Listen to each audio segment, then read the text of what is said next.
নির্বাচনী ইশতেহার ঘোষণা করেছে বিএনপি চেয়ারম্যান তারেক রহমান। শুক্রবার ৬ ফেব্রুয়ারি রাজধানীর একটি হোটেলে আয়োজিত অনুষ্ঠানে এ ঘোষণা দেওয়া হয়েছে। বিএনপি এই ইশতেহারকে ৫টি অধ্যায়ে ভাগ করেছে। ক্ষমতায় এলে আগামী ৫ বছরের জন্য মোট ৫১টি দফাকে বিশেষ গুরুত্ব দেওয়া হয়েছে। এর মধ্যে ৯টি প্রধান প্রতিশ্রুতি বাস্তবায়নের অঙ্গীকারও করেছে দলটি। বিএনপি বলছে ১৩ ফেব্রুয়ারি থেকে জনগণের দিন শুরু হবে। স্লোগান নয়, বরং সুনির্দিষ্ট পরিকল্পনায় বিশ্বাসী তারা। প্রতিশ্রুতিগুলো হচ্ছে: ১. প্রান্তিক ও নিম্ন আয়ের পরিবারগুলোকে সুরক্ষা দিতে ফ্যামিলি কার্ড চালু করা হবে। এর মাধ্যমে প্রতি মাসে ২৫০০ টাকা অথবা সমমূল্যের নিত্য প্রয়োজনীয় পণ্য সরবরাহ নিশ্চিত করা হবে। ২.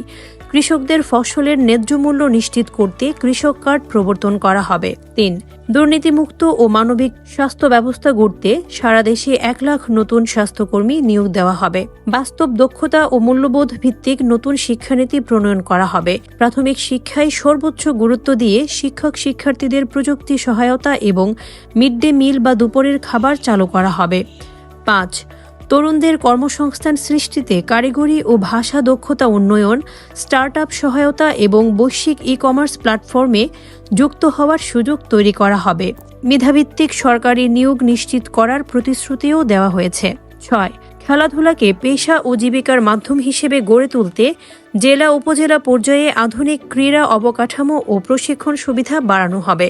৭. আগামী ৫ বছরে ২৫ কোটি বৃক্ষরোপণ এবং জনসম্পৃক্ততার মাধ্যমে ২০,০০০ কিলোমিটার নদী ও খাল খনন বা পুনঃখনন করা হবে। চালু হবে আধুনিক বর্জ্য ব্যবস্থাপনা।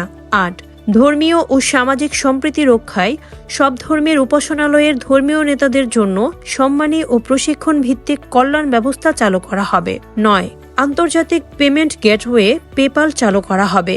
এছাড়া ই-কমার্সের আঞ্চলিক হাব স্থাপন এবং মেড ইন বাংলাদেশ পণ্যের রপ্তানি সম্প্রসারণে কার্যকর পদক্ষেপ নেওয়া হবে। আপস ইশতেহারের প্রধান ৫টি অধ্যায়। প্রথম অধ্যায়, রাষ্ট্র ব্যবস্থার সংস্কার ও সুশাসন। ইশতেহারের প্রথম ভাগে রাষ্ট্র কাঠামো সংস্কারের অঙ্গীকার করেছে বিএনপি। এতে গুরুত্ব পেয়েছে গণতন্ত্র পুনরুদ্ধার, মুক্তিযুদ্ধ ও জুলাই গণ অভ্যুত্থানের চেতনা। আপস দ্বিতীয় অধ্যায়, সামাজিক উন্নয়ন ও বৈষম্য নিরসন। বৈষম্যহীন আর্থ সামাজিক উন্নয়ন ও টেকসই রাষ্ট্রীয় সক্ষমতা অর্জনের লক্ষ্য নিয়ে দ্বিতীয় অধ্যায় সাজানো হয়েছে।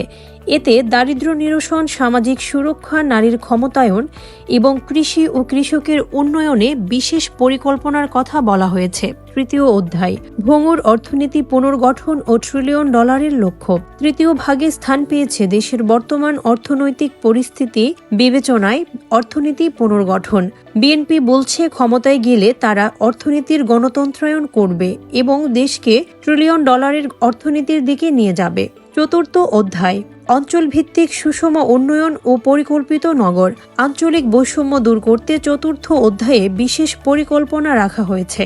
পঞ্চম অধ্যায়, ধর্ম, সংস্কৃতি ও গণমাধ্যম।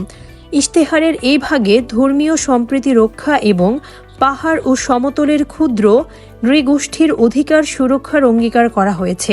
একই সাথে ক্রীড়া, শিল্প ও সংস্কৃতির বিকাশ এবং গণমাধ্যমের স্বাধীনতার উপর গুরুত্ব দেওয়া হয়েছে। Pay off. চ্যানেল D24 এর সাথে থাকার জন্য ধন্যবাদ।